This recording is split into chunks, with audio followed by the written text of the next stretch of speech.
Here's the dish by Brown, and here's the shot made by Williams. And look at the words.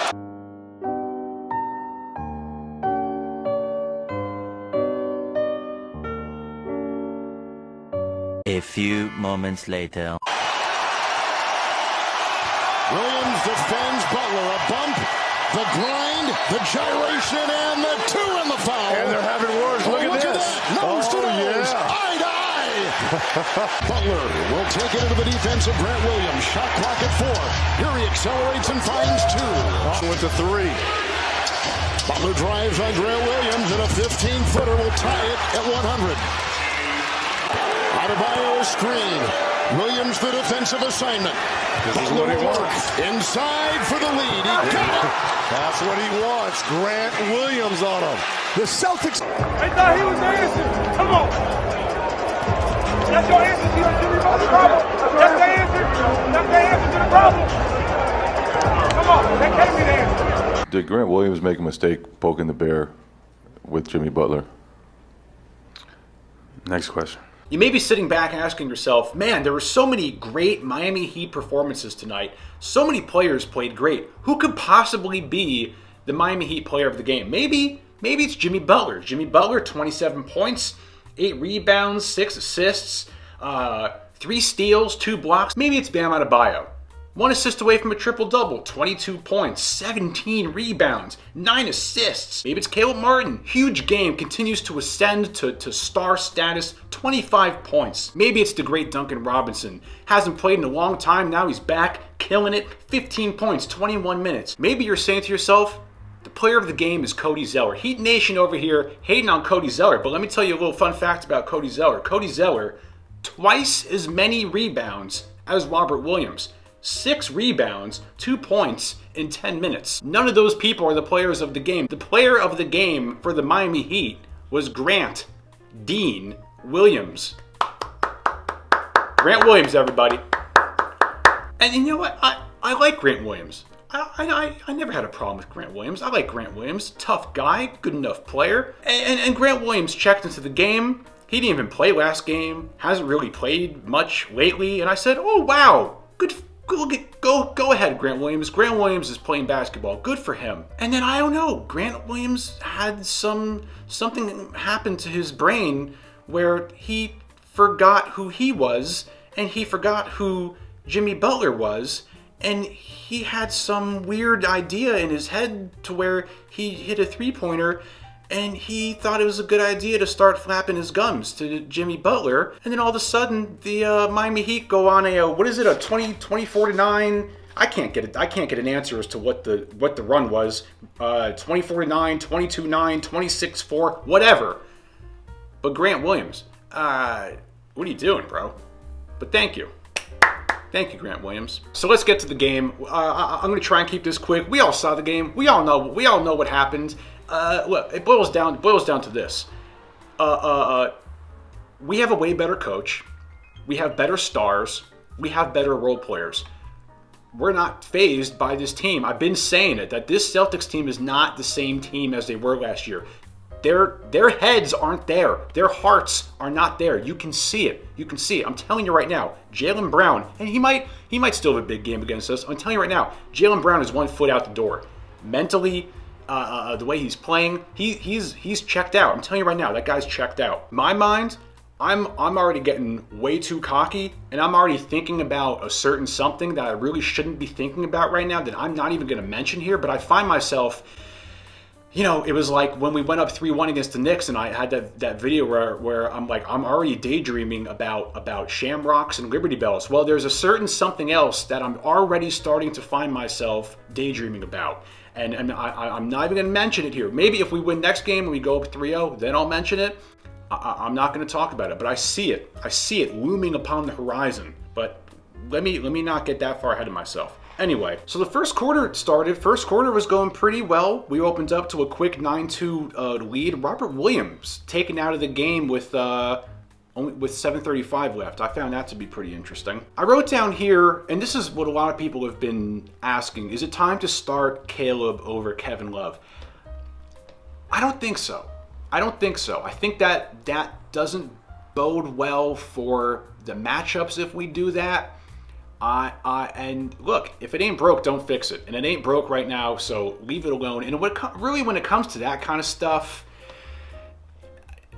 trust Spo. I trust in Spo. I trust him to make the right calls when it comes to that stuff. So I'm not even concerned about that. But I saw a lot of that floating around. So this quarter went great, really, until the last couple minutes when we put our second unit in, and Celtics went on an 11-2 run.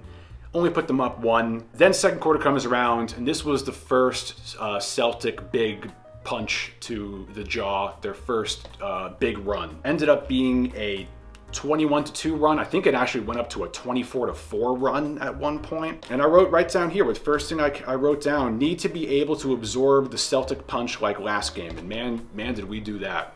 We really did that well. I gotta rewind again to my last video. Got another pat myself on the back. What was I saying about Caleb Martin last video? The man is gonna continue his ascension to becoming a star. He's gonna be more than a role player. He's gonna continue to really come into his own. Yep, guess I'm not such a dumb NBA fan after all. Caleb Martin is not only going to ascend to a really important role player, but to a star of this basketball team. Like he's just really stepping up to the point where he's one of the most important guys out there, game in and game out. So then after their 21-2 run, the Heat punch back with a 19-2 run. And Caleb Martin, huge quarter, 12-point quarter, and that's what makes us so dangerous. Last game, you have Max Strus going for a 13-point quarter. This game, you have Caleb Martin going for a 12-point quarter. We have so many guys that could kill another team, and I'm sick and tired of this. Oh, the Knicks are deep. Oh, the Bucks are deep and talented. Oh, the Celtics are so deep and talented. No, the Miami Heat are deep and talented. We're deep and talented. We have 10 guys that could kill you on any night. The Miami Heat are deep and talented. Get out of here, deep and talented. So the second quarter ended up great. It ended with a great Gabe three-pointer, an awesome Jimmy fadeaway. We're up 4 going into halftime. Third quarter starts. Boston, of course, expecting them to go on a run. They go a 6-up run. They go back up 1. We call a timeout, and Jimmy Butler with a monster block on Jaylen Brown. Every time Boston would go on a run, even if it was a little run, even if it was like a 6-0 run or a little 5-0 run, 10-0 run, who was it that was the guy that always would, boom, get a big shot, get a big three, make a big play to totally change the momentum and initiate a run for us? Caleb Martin. And man, Bam Adebayo, if Bam continues to play the way he's playing, for this series, forget about this series. I mean, 1 assist away from a triple-double. The guy is so decisive, aggressive, dominant in the paint. His defense is unbelievable.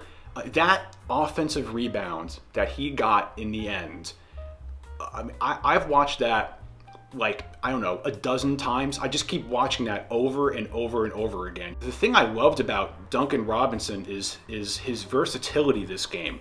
Yeah, he hit some big threes, but the chemistry that him and Bam had with the cuts, he had some big layups. He had some really good hustle plays. Him and Max have made really big improvements on defense. Third quarter was Jason Tatum's big third quarter. At one point, he had 15 out of their 17 points. But the weird thing about these Celtics runs, yeah, it's like they'll throw a punch at you, they'll go on a run, but it just doesn't feel that impactful because you just know the Heat are going to absorb it and come back and punch you back even harder, or just wear you down and chip away at the lead because they're just so mentally tough. So that third quarter, we lost 33-21. Big deal. Who cares? It was only 83-75, and now the fourth quarter. Like how last game, third quarter was a masterclass,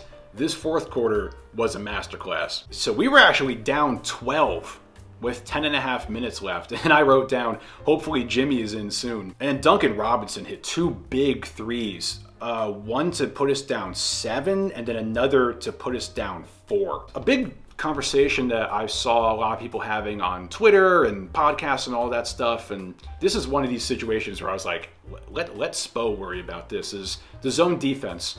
A lot of people weren't happy with the zone. A lot of people were saying that we were getting killed on the zone with these high pick and rolls, and that we were allowing them to penetrate into the paint. But as far as I see it, we got to win. So when it comes to like those defensive decisions, whether you want to do man or zone or switch back and forth, I trust Eric Spoelstra to make those decisions.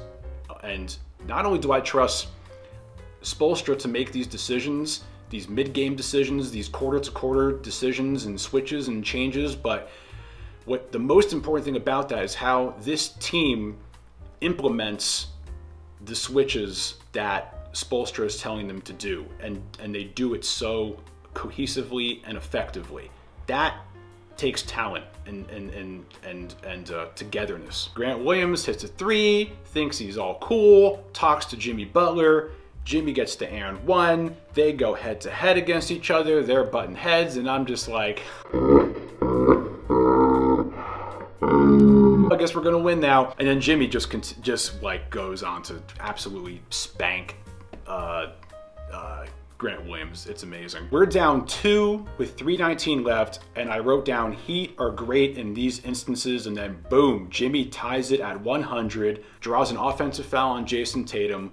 Beautiful. So now we're on an 18-4 run. We're up 5. It's 105-100, and then Gabe fouling Jason Tatum on that three-pointer, Gabe, with these kind of heart attack-inducing fouls in the stretch, just like that Knicks game. Once we went up 105-100, I was just like, I'm good. I know we're gonna win. Like we're not Jimmy and this team. They're not letting us lose this game. Like we're good.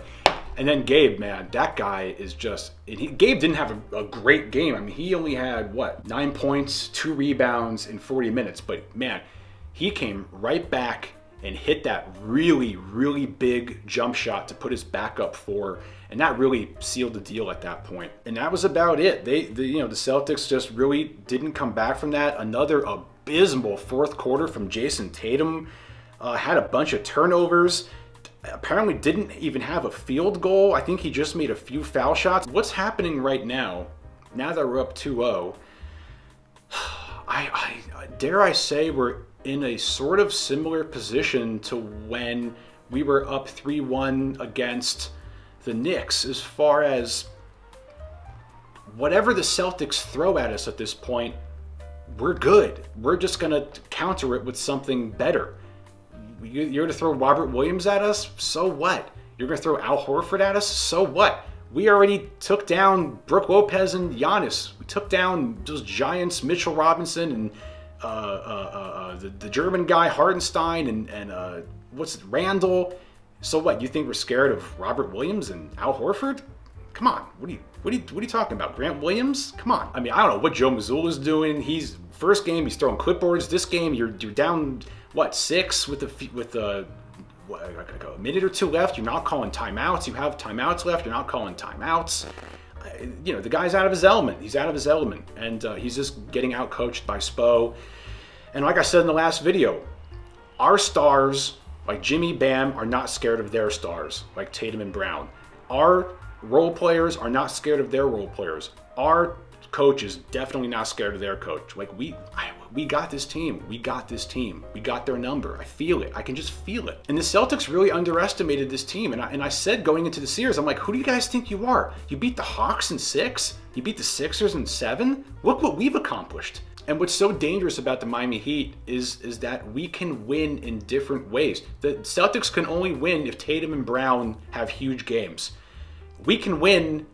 Like I said before, we can win scoring a lot. We can win not scoring much. We can win shooting great. We can win shooting bad. We can win in the mud. We just will ourselves to victory like no other team I've ever seen before in my life. I'm going to end this video on a quote from Sun Tzu from The Art of War. Therefore, just as water retains no constant shape, so in warfare, there are no constant conditions. And it really does apply to the Miami Heat's and especially Spoelstra and the team to carry out Spoelstra's adjustments and how to adapt and how to make these adjustments that result in wins. You did it again. You're the most clutch team in the league. Certainly as broadcasters, we can't describe why. Can you help me describe why? We got some dogs, and I love it. I love every bit of it. Guys never quit. We never give up. We love playing with one another, and we got so much faith and trust in one another that's what happens.